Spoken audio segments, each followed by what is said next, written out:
Bonjour Pascal Boniface. Bonjour Patrick Simonin. Vous êtes le directeur de l'Institut des Relations Internationales et Stratégiques, l'IRIS, et donc spécialiste des questions internationales.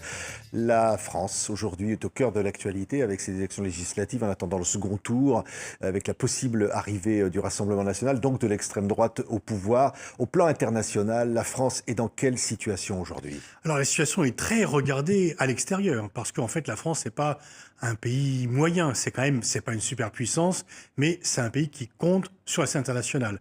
C'est un pays membre permanent du Conseil de sécurité, qui possède l'arme nucléaire, qui est un pays majeur au sein de l'Union européenne, donc dont la voix pèse un peu, ce qui fait que dans toutes les capitales du monde, on se demande ce qui va se passer. Et là, effectivement, la configuration est inconnue. Et souvent, les pays extérieurs aiment bien ce qu'ils connaissent. Ils n'aiment pas trop l'inconnu. Ils regardent. Il y a peut-être des mouvements d'antipathie par rapport à notre changement, peut-être des mouvements d'empathie également. Mais en tous les cas, c'est l'inconnu qui pèse un peu. Et puis surtout, la France était habituée à un système stable. C'était des alternances nettes grâce à un système majoritaire à deux tours qui évitait des coalitions à la proportionnelle. Tout ceci est remis en cause et donc les étrangers regardent de façon un peu dubitative ce qui se passe en France. Alors on voit effectivement la possibilité de l'arrivée du Rassemblement national au pouvoir avec une éventuelle majorité absolue, même si les désistements peuvent éloigner cette perspective, mais une autre perspective qui serait celle d'un gouvernement d'union nationale, un gouvernement pluriel dirigé par Emmanuel Macron, enfin mené par Emmanuel Macron de façon indirecte. Est-ce que cela est de nature à rassurer ? Oui et non, c'est qu'en fait, les gens sont à l'extérieur sont dans l'expectative. Il y a deux scénarios. Le Rassemblement national, ça a créé beaucoup d'inquiétudes, notamment au niveau européen. Disons chez les alliés traditionnels de la France, ça a créé des espoirs en Russie, ça peut créer aussi une sorte d'empathie en Israël, en Argentine également, en Hongrie, dans certains pays. Et par contre, la grande coalition qui est annoncée, elle n'a jamais vraiment eu lieu en France. En France, c'est toujours droite-gauche ou au milieu, comme était Macron. Donc unir des gens aussi différents, on ne sait pas trop sur quoi ça peut déboucher. Disons que ceux qui sont en soutien de cette thèse, c'est pour éviter, en France comme à l'étranger, la perspective d'une arrivée seule et massive du Rassemblement national, qui peut une fois encore rassurer certains ou plaire à certains, mais qui inquiète la majorité des alliés traditionnels de la France. Oui, c'est un mouvement européen, la montée des populismes, la montée de l'extrême droite. C'est un mouvement mondial, un mouvement mondial. Regardez ce qui se passait en Argentine. Regardez, même si au Brésil, Lula a gagné, Bolsonaro garde un soutien très fort. C'est le cas aussi en Afrique sur d'autres méthodes. Eh bien, on a renversé des gouvernements élus par des coups de force militaires qui ont été applaudis. D'habitude, on proteste contre les coups d'État militaires. Là, on les applaudit. Regardez aux États-Unis.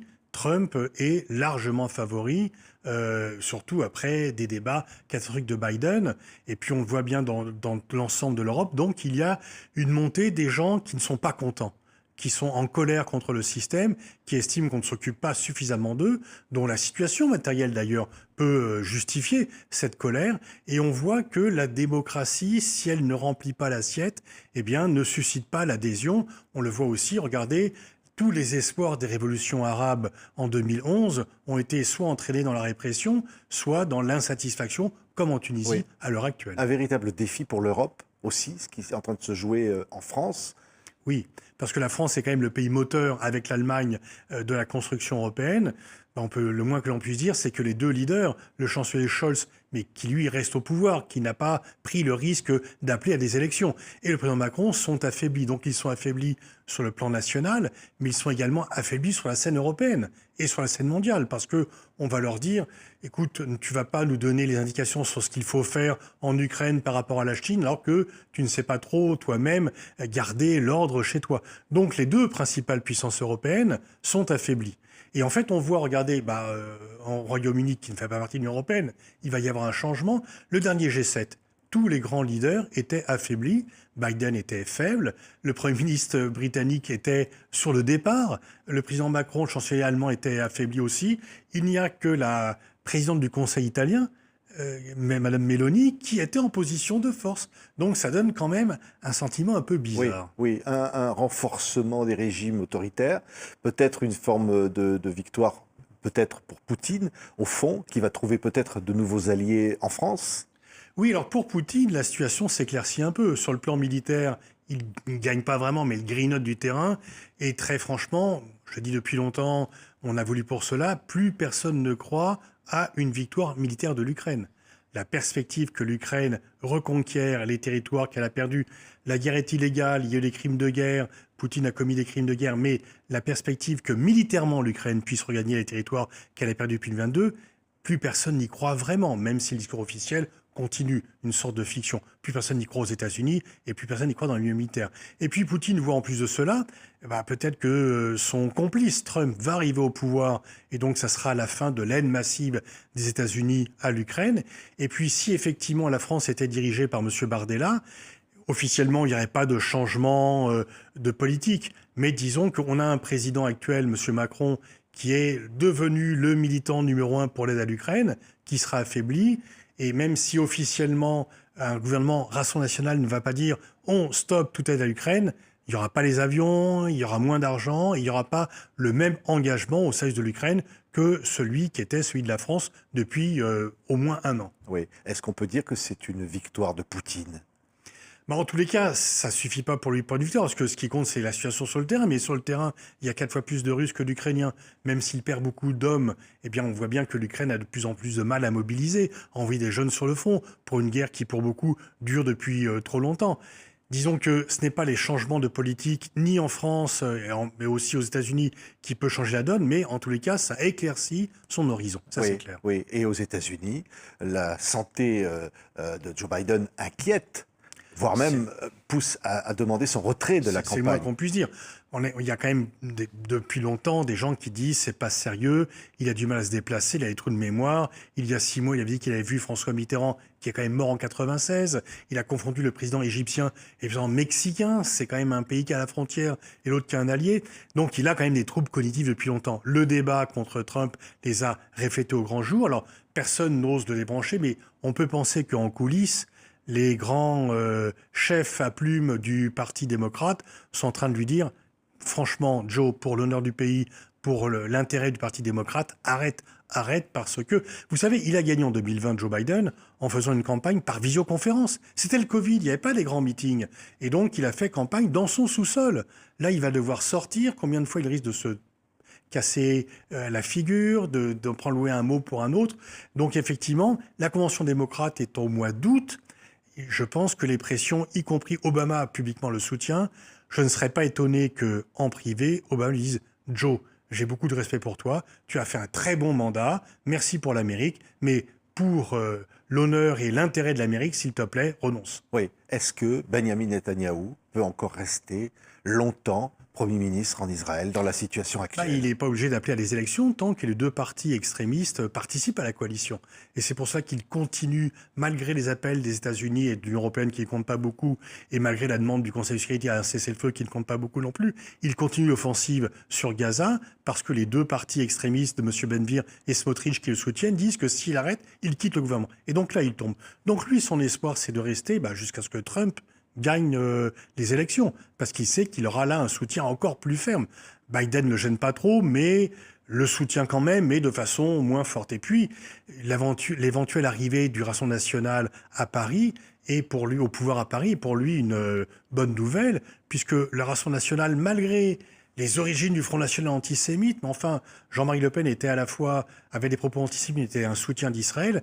Le RN est l'un des partis, peut-être le parti en France, qui soutient de façon la plus inconditionnelle l'actuel gouvernement israélien dans son offensive sur Gaza. Oui, la présence très forte du thème de Gaza dans notamment l'élection européenne, avec la France insoumise en France, et tous les débats, voire les polémiques parfois violentes que ça a suscité, ça a quel impact au plan international ? Sur le plan international, ça n'en a pas beaucoup, c'est sur le plan national. On peut dire effectivement qu'il y a eu beaucoup de débats sur l'antisémitisme et que du fait, depuis maintenant l'ouverture de la campagne électorale sur les européennes, on ne parle plus des événements à l'étranger. On parle moins de la guerre en Ukraine et on ne parle plus de la guerre de Gaza. On ne sait plus trop ce qui se passe à Gaza. Pourtant, les combats continuent, l'offensive israélienne continue et la famine continue. Mais les débats se sont reportés sur l'antisémitisme en France et sur la position de LFI qui a été mise en cause par de nombreux responsables politiques et aussi dans de nombreux médias, et ce qui fait qu'on a complètement occulté ce qui se passe sur le terrain.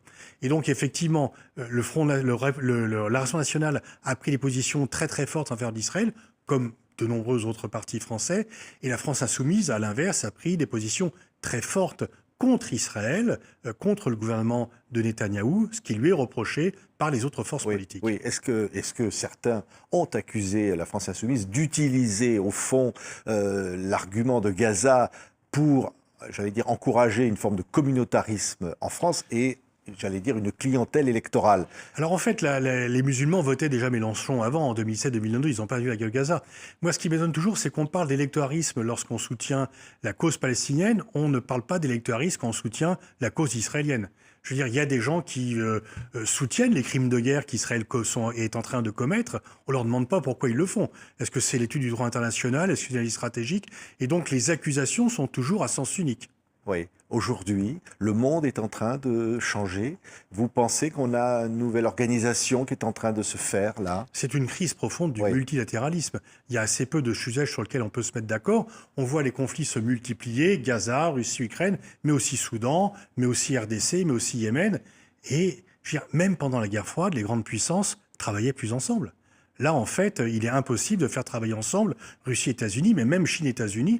Et donc, il y a moins de coopération internationale, au moins pendant la guerre froide, disons après la mort de Staline. Soviétiques et américains se disaient, bon là, il faut un peu limiter les conflits, il faut quand même qu'on contrôle tout ça pour qu'on ne soit pas entraîné dans une surenchère. Là, on a l'impression que les conflits ont leur propre autonomie et que les grandes puissances sont en fait relativement impuissantes. Oui. Est-ce qu'il y a réellement une crise possible, j'allais presque dire, d'une guerre mondiale?